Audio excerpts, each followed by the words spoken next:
And all these campuses, I'm so glad you're here. We're beginning a new series. If you take out your message notes inside your program, if you're watching online, you can download these notes. And we're starting a new series I'm calling Choosing Your Future. A lot of people have a big misunderstanding about God. And what they misunderstand is this. Okay, the Bible says that God planned me before he planned the earth. That's true. That God had purpose for my life before he even created the universe. That's true. And so a lot of people think, well, since God has a plan and a purpose for my life, and he planned it long before I was born, billions of years before I was born, then it must be all preset. It must be all predestined. It's all pre-planned. So there's no choice in it for me. And the Bible teaches the exact opposite. Yes, God has a plan and a purpose for your life, but you can miss it. It is not automatic, friends. Most people are missing the purpose of their life. God is not going to force himself on you. God is not going to force you to enjoy the plan he created you for. Most people, frankly, waste their lives. They waste their lives. They don't understand that this plan and purpose has to be chosen, has to be accepted, has to be followed. Now, repeatedly, the Bible tells us that God will not force you to do his will. He gives you the choice to accept or reject his will. He gives you the choice to obey or disobey his directions. He gives you the choice to follow or ignore the purpose that you were created for. And most people honestly miss the purpose of their life because of their poor choices. When Moses led the Jews out of Egypt after 400 years of slavery, and he led them out into the desert, and he said, we're going to a land that God's promised to us. And it's going to be an incredible land. It's going to be a land of milk and honey, a land of great bountiful blessing, and it's going to be a whole lot different than the years you lived in slavery. And this is, of course, a picture of salvation, coming out of slavery to myself, to sin, to guilt, to fear, to judgment, to freedom in Christ. And the Bible says this is going to be called the promised land. Somebody says it's not automatic that you're going to get this. I planned it for you. I planned the promise for you, and God's promised to have good things in your life. For I know the plans I have for you, says the Lord. Plans to prosper you, not to harm you. Plans to give you a future, hope in the future. And I got good plans for your life, but you have to choose to follow me. That's why I'm going to do this series we're calling Choosing Your Future for the next several weeks. And before we went into the promised land, God, through Moses, said this to the people. And he says the same thing to you. Notice in your outline, top verse, Deuteronomy chapter 30 says this. This is God talking. Today, I'm giving you a choice. You can choose life and success, or you can choose death and disaster. I am commanding you, God is, and he says, I'm commanding you to do three things. To love the Lord your God, to live the way he has told you, and to obey his laws and teaching. Those are choices. You can choose to accept or reject. He says, now you're about to cross the Jordan River, take the land that he is giving you. If you obey him, you will live, and you will become successful and powerful. That's the promise. That's the only promise God's given us. He says, you do. Well, he said, you've got to love me, you've got to obey my word, you've got to listen to me, you've got to follow me, live the way I told you. So he says, if you do this, you'll be successful and powerful. As your pastor who loves you, this is what I want for you. I want you to succeed in life. I want you to fail. I want you to succeed as a woman, as a man. If you get married as a husband or a wife, if you have children as a parent, I want you to succeed as a professional. And he says, it's up to you. I give you this choice. Life and success, death or disaster. You're going to love me, you're going to obey me, you're going to live the way I tell you. He says, and if you do these things, you'll be successful and powerful. But verse 17 says this. If you disobey, and you refuse to listen to me, you just don't listen, and you're led away to worship other gods, in other words, you idolize things, you'll be destroyed. And you will not live long in that land across the Jordan as you're about to die. In other words, you'll lose the very thing that I planned for your life. He says, I'm now giving you the choice between life and death, between God's blessing, his blessing, or his curse. And God says, and I call heaven and earth to witness the choice that you make. He said, everybody in eternity, all the angels are watching the choice you're making in your life. I call heaven and earth to witness the choice you make. And he finally again says these words, choose life. Choose life. One of the greatest gifts that God's given you is the ability to choose. You are not puppet. God could have made us all like marionettes where he pulls all the strings, we pray 5 times a day, we always do the right thing. And if he made us without choice, guess what? There'd be no evil in the world. There'd be no school shootings. There'd be no racism. There'd be no bigotry. There'd be no people fighting each other, no wars. There'd be no sexual abuse and harassment. There wouldn't be any evil in the world if God just took away our freedom to choose it. But he gave us the freedom to choose. That is your greatest blessing, and it is your greatest responsibility. And if you choose wrongly, it's your greatest curse. And that's why I said we're going to look for 5 weeks at choosing your future. So much of what we think influences our lives is what happens to us. Let me just be real clear. What happens to you in life? I'm sorry for all the bad things that happen to you. Because we're in a broken planet. You don't always choose right. Other people choose right. We all get hurt. But what happens to you in life is not nearly as important as the way you choose to respond to it. Because for some people, they go through a bad situation and it builds them up, and other people it breaks them. For some people, it's a stepping stone. For other people, it's a stumbling block. I can take 2 people in the exact same pain, and one of them will succeed, and one of them will fail. Why? It's the choice. It is the choices that you make. Your choices are far more important in shaping your life than your circumstances. You cannot control all the circumstances that happen in your life. Sorry. I'm sorry for the pain. I've had circumstances in my life I wish it had not happened. You cannot control the circumstances in your life, but you can control your choices. And you can control how you respond to it, and you can control whether you let something make you bitter or better. And what I'm saying as we start this series is that we make our choices, and then they make us. You are far more shaped by your choices than you are by your circumstances. That's why for 5 weeks we're going to look at 5 different kinds of choices. And today we're going to look at choosing the right values. I just finished a 3-day planning retreat with the elders of our church, all day Thursday, all day Friday, all day Saturday. And we're talking about culture. We're talking about change. People always ask, how do I change something? Well, the way you change it is to change the value of it. If you want to change your home, change what you value at home. If you want to change your health, change what you value in your body. If you want to change your business, change what you value at work. If you want to change your community, change your job, change the values in that situation, and it will change the circumstances. And only the right values will give you the right future. Where are you going to be in 10 years? Where are you going to be in 20 years? Without even knowing you, I can tell you where you're going to be. Tell me what you're choosing right now, because the choices you make today will determine where you'll be tomorrow. Not the choices you make tomorrow. The choices you make today will determine where you'll be tomorrow. And smart people, wise people, are always asking a question, what do I need to do today to get me where I need to be tomorrow? That's called wisdom. It has to do with your choices. Now, God gave the children of Israel, God's people, the choice. You can choose life or death, you can choose success or failure, you can choose happiness or sadness. I'm giving you a choice. Blessing or curse, success or failure, I'm letting you choose. I'm not going to force my plan on your life. But long before God gave his people the choice, he gave the leader the choice. Who was the leader? The leader in this case happened to be Moses. And Moses had to make choices long before God said this to God's people. Choose today, life or death. And I want to say this, I'm going to spend a lot of time on it. But if you want to be a leader means you make the difficult choices before everybody else does. That is the mark of leadership. You make the difficult choices before anybody else does. And so I want us to look at the choices Moses had to make in order to get to the place where they were going to go in the promised land. Because if Moses hadn't made the right choices, these other people wouldn't even have this choice. Am I going to go in the promised land or not? Now, Moses, of course, was the greatest leader in the Old Testament. He unified the nation of Israel after 400 years of slavery. He liberated them. God gave him the 10 Commandments, the first 5 books of the Bible Moses wrote. He's by far, nobody's more important in the Old Testament part of the Bible than this guy named Moses. But it wouldn't happen if some choices hadn't been made. I want you to look on your outline. And here's the story of Moses summarized in Hebrews chapter 11. It says this. It talks about 4 life choices that Moses made. And these, by the way, are the same choices you're going to have to make if you want the future that you want. By faith, Moses' parents hid him for 3 months after he was born because they saw he was no ordinary child and they were not afraid of the king's edict. Now, let me stop and explain that. When the Jews went to Egypt originally, they were just a very small little group of family members. But over the next 24 years, they grew into millions and became a nation within a nation. And Egypt was full of people who were not Egyptian. They were Egyptian, but there were also millions of Jews in the same country. Pharaoh gets worried about this, like, I'm going to lose my country, people who aren't even Egyptian. So he makes a rule, says, from now on, the firstborn son of every family is got to be killed.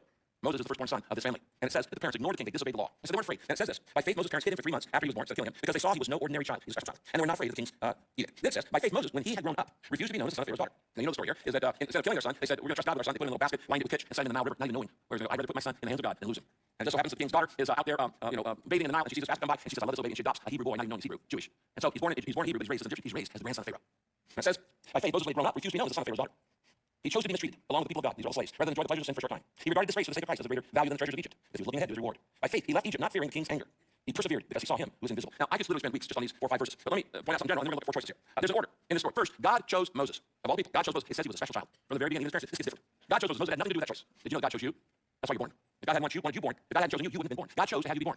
So it starts with God's choice of you. Then, next, in the sequence, Moses' parents have to make choices for Moses when he's a child. And it says they hid him. Moses couldn't hide himself. They disobeyed the law. They make a basket. They put him out in the night. They protect him. All those choices when Moses was a baby, the parents had to make. Now, I actually heard parents sometimes say, well, I'm not going to force my child to go to church. I'm going to let them make their own choices, and I'm just going to let them grow up the way they want. Where's that? Stupid. You don't let your kids choose when they go to bed. You don't let your kids just choose, well, I'm not only Twinkies all day. You don't let your kids choose, I don't go to school. Fine, what are you going to choose? Why would you take the most important area of life, spiritual growth, and say, well, I'm just going to leave it up to them? No, when they're little, you make choices for your children. Parents who don't make choices, good choices for children, are not good parents. They're not being responsible. When they say, well, I'll just let my kids see any movie they want, I'll let my kids have any app they want on their phone, I'll let my kids have unlimited game time, then that's not a good parent. It's not being a good parent. You have to make some choices for your kids before they're old enough to make those choices. But then notice it says, finally Moses had to make choices when he had grown up. Circle that phrase. When he had grown up. The mark of maturity is you start making the choices yourself. It's responsibility. When he, as a baby, it's okay for Moses to live off his parents' faith. That's immaturity. But when he's grown up, he has to start making his own spiritual choices. That's called maturity. And in this passage, Moses makes 4 choices. And we're going to go through them pretty quickly, but I want you to circle these 4 words. Refused, chose, regarded, and persevered. These are the 4 choices Moses made in life. They're on your outline. Moses refused to be known as the son of Pharaoh's daughter. He chose, circle that, to be mistreated with the people of God. That's to be a slave. He regarded, the sake of Christ greater value than the treasures of Egypt. And he persevered. That's the 4th choice that he did. Now I want to look at these for just a minute in detail. Because these are the exact same 4 choices you have to make if you want your future to be different than it is right now. You got to make the choices today that will determine where you want to be tomorrow. And if you don't make today's choices, you're not going to be where you want to be tomorrow. So what do you do? First choice. The first life-shaping choice. In order to get the future that you want, here it is. Refuse to be defined by others. Refuse to be defined by others. You, as an adult, have to make that decision, and you have to teach your children how to make that decision. That they refuse to be defined by other people. They're not going to let other people determine their identity. This is the first choice Moses had to make. He couldn't make it when he was mature, but when he grew up, it says when he grew up, it says this. He refused by faith. When he grew up, refused to be known as the son of Pharaoh's daughter. Now, what in the world does that mean? Well, Moses was having an identity crisis, and every teenager has an identity crisis, and every young adult has an identity crisis, and a lot of people through life have an identity crisis. And Moses is born a Hebrew slave, but he's raised as Egyptian royalty. The son of Pharaoh's daughter. He's raised as the grandson of the most powerful person in the world. He's actually a slave, but he's raised as Egyptian royalty. And so at some point, Moses has to decide, who am I? Who am I? And that decision is going to affect the rest of his life. Now, he's got 2 choices. He can pretend to be Pharaoh's grandson, and if he does that, little lie, then he's going to have fame, he's going to have fortune, he's going to have a luxurious lifestyle, he's going to have beautiful women feeling great for him. He's going to have every wish and whim he could want, he'd get in the palace of Egypt. Fame, fortune, all the stuff we want in life, he already had. Or he could admit he's Jewish, he would be humiliated, he would be treated as a slave, he'd have to do slave labor. Which one would you choose? I think I'll just take it. I think this is kind of me, I know who I really am, but I'm not pretend that. Okay, and Moses refuses to live a lie. This is called integrity. The Bible word refuse, and that actually means to reflect on and do something. I think not for me. That's what it means to refuse. He insisted on being what God made him to be. Now let me ask you a very important question. Who are you letting determine your identity? Who are you letting determine your identity? Who you really are? Your friends? Your coworkers? A parent who's unfeasible? Your spouse? Your boyfriend? Your girlfriend? The kids at school? Who are you letting determine your identity? It's called peer pressure. Do adults have peer pressure? Oh, baby, oh, baby. You gotta see what you're wearing? I gotta wear it. I see the fashion you got? I better get it. You got a cool car? I need a cool car. Okay. You cut your grass? I want to have prettier grass. Are you letting the competition determine your identity? Are you letting television determine your identity? Are you letting social media determine your identity? And I'm going to put out my so-called perfect life. Moses refused to live a lie. Here's what the Bible says. Romans 12:2. Don't let the world around you squeeze you into its mold, but let God remold your mind from within so that you may prove in practice that the plan of God for you is good. Look up here on the screen. Moses said this, Exodus 23:2. Don't follow the crowd in doing wrong. You ever let the crowd teach you or trick you into doing something, being something you didn't want to be? Let's go to this movie, let's go get drunk, let's do this and that. I don't do that. But everybody's doing it. You just gave up your identity. The moment you said that everybody's doing it, you just gave up your identity. 1 Thessalonians chapter 2 says this. Our purpose is to please God, not people. He's the one who examines the motive of our hearts. And Jesus said this about his disciples. Look up here on the screen, John 17:16. They are no more defined by the world than I am defined by the world. You know, here's the big issue. When you sell this first choice, and that is who's going to determine my identity, it makes you resistant to the fear of disapproval. And that is one of your biggest fears. What will other people think? And you're scared to death. What will other people think? So you're talking to people about Jesus. What will other people think? When you know who you are, your fear goes down. When you're living a lie, your fear goes up. Because they might discover who I really am or who I am. Now, this is your first life-shaping choice. We're going to 5 weeks on this, friends. But the starting point is you refuse to be defined by others. Moses refused to become called the son of Pharaoh's daughter. It's a lie. It's not true. It's just not true. He said instead, you just trust God. And I want to challenge you as we start this series. My first resolution is I'm resolving to trust God and not let my life be defined by other people. Here's what the Bible says. Jeremiah 29:11. Rip my wrote a song on this. For I know the plans I have for you. We should sing the song. Says the Lord. They're plans to give you, plans for your good, plans to prosper you, not to harm you, plans to give you hope and a future. Now, this is real success. Being who God made you to be. And if you're going to be where you want to be in 10 years or 20, you got to stop letting other people find you. All right? Second big choice. This is the second one Moses made, and you need to make it too. And it is a choice, a life-shaping choice to get the future you want. Choose. It's hard, but it's true. Choose short-term pain or long-term gain. If you want to be where you want to be in 5 years or 10 years, 20 years, you're going to have to choose short-term pain or long-term gain. This is the second choice that Moses made. Most of your problems in life come from inability to delay gratification. I want it, and I want it, and I want it, and I want it now, and I can't afford it, so I'll charge it. I don't have money for it. I'm going to buy things I don't need, money I don't have. You know the rest of that. Impress people you don't even like. And that is the second big problem. We give up long-term gain because we're afraid of short-term pain. How many of you would agree with me? That sometimes the right thing to do is the hard thing to do. Is that true? Yeah, it is true. Sometimes, if the right thing were easy, everybody would do it. Why do we rarely do the right thing? Because it's usually the harder thing in that moment. You attack me, I just want to attack you back. That's easy. You criticize me, I want to criticize you back. Do I want to forgive? No, that's the hard thing.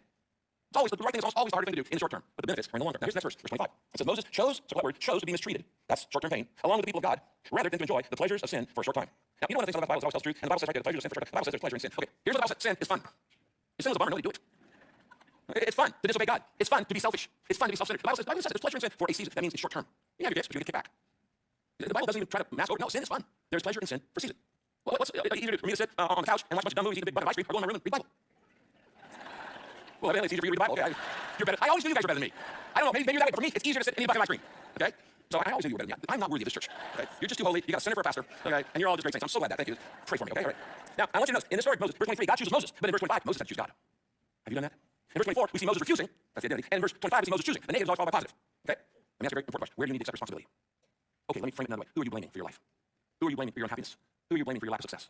Who are you blaming for your spiritual condition? Well, let me just go through some uncomfortable spiritual facts right off the bat. Number one, you're as close to God as you choose to be. You're as close to God as you choose to be. You can't blame your husband, your wife, or anybody else. You're as close to God as you choose to be. If you feel far from God, guess who moved? God didn't move.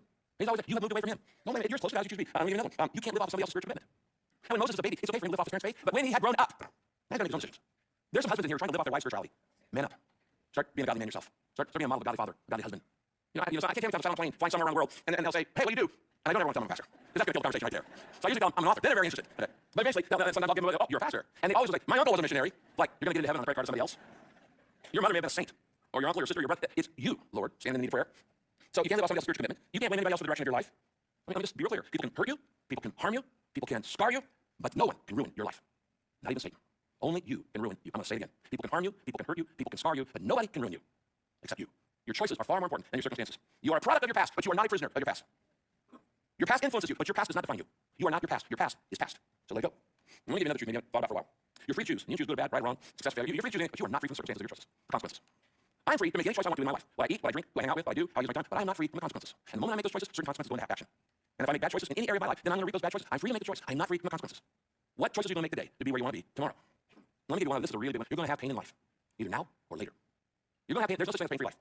No such thing for you. You're going to have pain in life. And you're going to have it either now or later. If you take it easy now, life's going to be hard later. On the other hand, if you put in all the hard work and effort now, life's going to be easier later. Just when you want the easy part. That's why the Bible says, if I put in the hard work saving my money now, it'll be easier later. Or I spend it all now, it's going to be harder later. And I'll be in debt. And I'll be in want.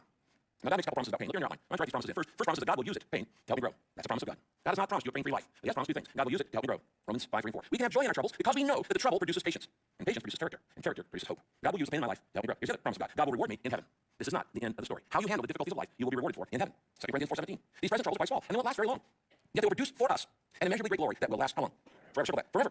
Forever. Let me give you another one. Back it up. Look here on the screen. So we fix our eyes not on what is seen, but what is unseen. What is seen is temporary. What is unseen is eternal. So let me say it again. You're going to have pain in life. Take it easy now. It'll be harder later in life because you didn't develop the habits. Or put in the hard work now to grow in character. It's going to be easier later. It actually gets easier. All right? So a couple choices. First choice is to refuse to be defined by others. The second choice Moses made is to choose short-term pain for long-term gain. Here's the third choice Moses made. And you got to make this do if you want to be where you want to be in 10 years or whatever. Choose what God values, not what culture values. Choose what God values, not what culture values. This is the third life-shaping choice to get the future that you want. So the Bible says this in the next verse, 26. Hebrews 10:26. Moses regarded. Regarded means I'm making an evaluation. I'm making a judgment call. I'm making a choice. I'm clarifying. I'm evaluating. I'm considering. I'm appraising. Moses regarded this grace for the sake of Christ, in other words, I'm going to be put down as a slave, as a greater value than the treasures of Egypt. All the possessions and the wealth of the world were centered in Egypt at this time. He's going to inherit it all. And so you know what? It's more important for me to be with God's people in their pain than it is for me to be with the devil's people in the pleasure. And it says Moses regarded this grace for the sake of Christ as greater value than the treasure of Egypt because he was looking ahead to his reward. He wasn't looking at the things that were temporary. He was looking at the things that were eternal. So he evaluates, he considers, he appraises, he makes a value judgment, he clarifies what matters most. Let me ask you this. If I were to ask you right now, I'm not going to ask you to do it. If I were to ask you to write down on your outline right now your top 3 values in life, I wonder what they'd be. Could you even name them? Could you name your top 10 values? Could you name your top 2 values in life? If you can't name them, how in the world can you live by them? If you don't know what's important to you, let me tell you something. Other people will decide for you. If you don't know what's valuable and what's not valuable, what is worth giving your life for and what is not worth giving your time for, you're wasting your life. You're wasting your life. Moses considered what God values and said, I want what God values, not culture values. Culture values, everything within that Egyptian house. Fame, fortune, sex, salary, status.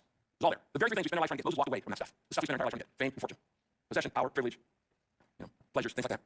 If you haven't identified your values, you can't live by them. And as I said, if you don't decide, the world will decide for you. By the way, what does the world value?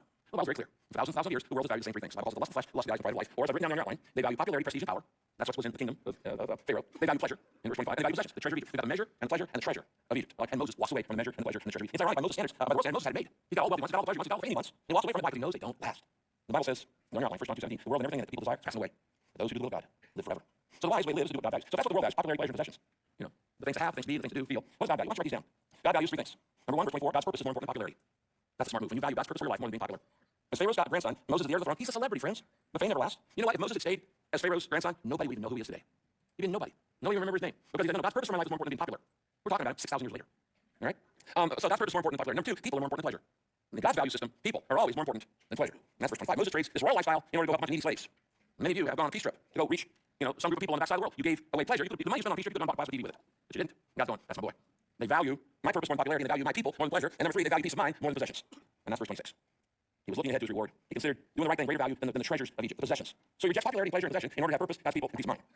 You realize what I'm saying here? That Moses gave up everything he spent our life trying to get. The world's pleasure, world treasure, world measure of success. Why? He's looking ahead to his reward. But there's one more. Here's the 4th choice. I choose short-term pain over long-term gain. I choose what God values over what culture values. Number 4, I choose to live by faith, not by fear. And that's a choice. And that is a choice. To choose to live by faith, not by fear. Verse 27 says this. By faith, Moses left Egypt, most powerful nation in the world, with a bunch of slaves. Not fearing the king's anger. He's not afraid. Why? He had faith. He persevered. Why? Because he saw him who is invisible. Moses had every reason to be scared to death. He had every reason to be afraid. He's going up against the most powerful man in the world, Pharaoh, at the height of the Egyptian empire, the most powerful man on the planet. In Egypt, Pharaoh is considered a god. You're going up against a god. And the truth is, Pharaoh in Egypt, he could command you to do anything, and you had to do it. I command you to cut off your right hand. You had to get it off. Moses looked at Pharaoh and goes, I report to a higher authority. You're not God. You're not even a mini God. God is God, and you're not Pharaoh. And so he does this in faith. Now, here's the key. the key to faith is not just faith in anything. Because you can put faith in all kinds of bad stuff and not be where you need to be in 10 years. You got to put faith in the right thing. You go put your faith in Bitcoin. You go put your faith in some politician. You go put your faith in some celebrity. You go put your faith in yourself. I highly recommend not doing that one. How's that one working out for you? Are you where you want to be right now? No. You got to put your faith in God. Look at this verse, Galatians 2:16. No one can please God by simply obeying the law. So we put our faith in Jesus Christ, and God accepted us because of our faith. By the way, when it says Jesus Christ, does Jesus have two names? Like Jesus is the first name, Christ is his last name? No. Jesus is his name, Christ is his title. That's who he is. Jesus the Christ, Jesus the Messiah. Christ the Messiah is the same name. But he says we're going to put our faith in Jesus Christ. That's what gets me to where I want to be. You live in life of eternity. It's the only antidote for all the pressure you're under. You got to stop caring what other people think. You got to stop caring about the world's values, passion, possession, position, sex, salary, status. I got to have it. I got to be everything. I got to have all the pleasure. I got to get more and more. All the world's values. You got to get off that rat race treadmill. Because even if you win the rat race, you're still a rat. He who dies with the most toys, no, he who dies with the most toys still dies. And just wasted his life. His life is not about the acquisition of things. You're not taking any of it with you. In the next few weeks, we're going to look at other major choices. Here we're talking about choosing the right values. Next week, I'm going to talk about choosing the right guide. I'm going to teach you how to be led by the Holy Spirit. How you let the Holy Spirit make you make the right decisions. And then we're going to talk about choosing the right companions. So we got to do that. And then we're going to talk about choosing the right doors to walk through in life. Your life will be determined by which doors you walk through and which doors you walk past. And we're going to do a whole series on that after Easter. And then we're going to look at choosing to let God use you and bless you in ways. But it starts with these choices. Let's bow our heads. Now I want to challenge each of you.